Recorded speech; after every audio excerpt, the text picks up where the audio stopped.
ये देखते हैं।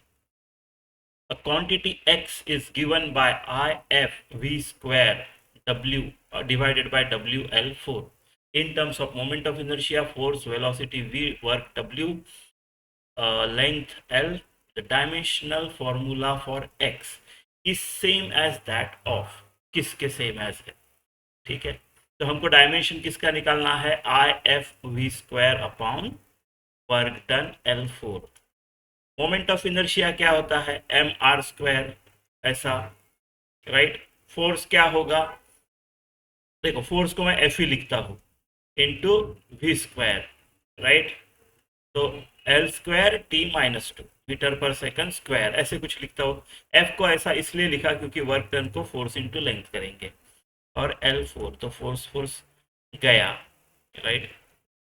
ये एल रेस टू पावर 4, ऊपर का एल रेस टू पावर 4, नीचे का एल रेस टू पावर 4 गया, तो मेरे पास बचा एम, राइट।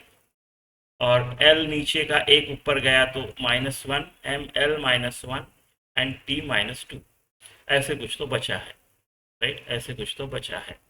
अब ये किस चीज़ का डायमेंशन है, राइट, किस चीज़ का डायमेंशन है। प्लैंक्स कांस्टेंट का डायमेंशन क्या आता है, E energy is equal to H nu और एच बाय टाइम पीरियड। तो एच का dimension energy into time, right. Energy का आता है M L square T -2, right. Force में और एक एल जोड़ दिया और ये एक T1, तो प्लैंक्स कांस्टेंट का तो एम एल स्क्वायर टी -1 हो गया। क्या ये सेम एज दिस है, एम एल स्क्वायर, नहीं। तो प्लैंक कांस्टेंट ये। फोर्स कांस्टेंट क्या होता है, F is equal to -kx। तो जो फोर्स कांस्टेंट है वो F अपॉन एल आएगा। F क्या आएगा, एम एल टी -2 और एक L, तो एम टी -2, नहीं ये भी नहीं है।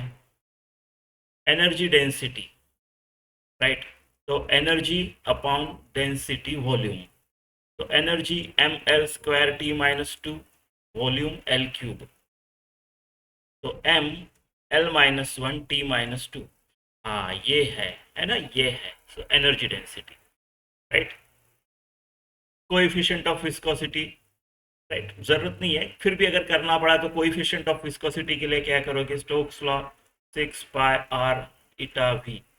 तो आपका कोएफिशिएंट ऑफ विस्कोसिटी का डायमेंशन फोर्स का dimension upon R into V का डायमेंशन, एम एल टी -2 और ये एल और ये एल टी -1, एक एल गया, राइट।